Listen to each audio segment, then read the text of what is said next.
My name is Stewart Kerr Brown. I joined the SNP in 2014 after the independence referendum, like many others. And I'm now convener of Fald House and Greek Valley branch. I'm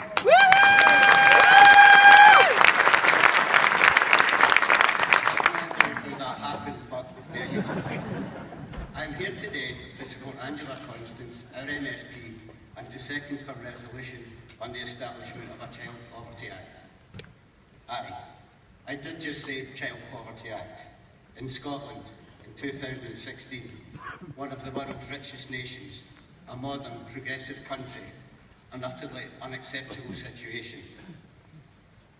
The result of this ideologically driven and totally unnecessary austerity agenda of this elitist, heartless Tory government. I was born here in Glasgow in the 60s. I moved to Livingston in West Lothian in 1982. I got married, had 2 daughters, brought them up, and now they are parents themselves. And they have given me 3 beautiful grandchildren. I even moved abroad for a spell in Southeast Asia before returning home. So I have seen child poverty all over the world, urban and rural.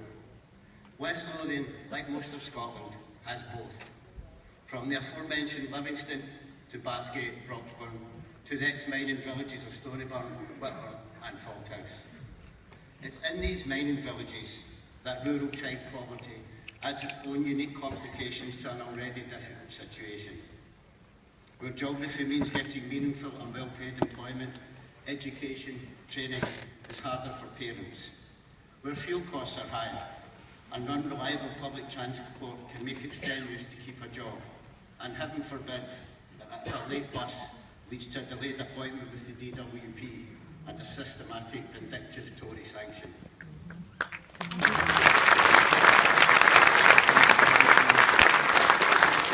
And it's not just fuel costs that are higher.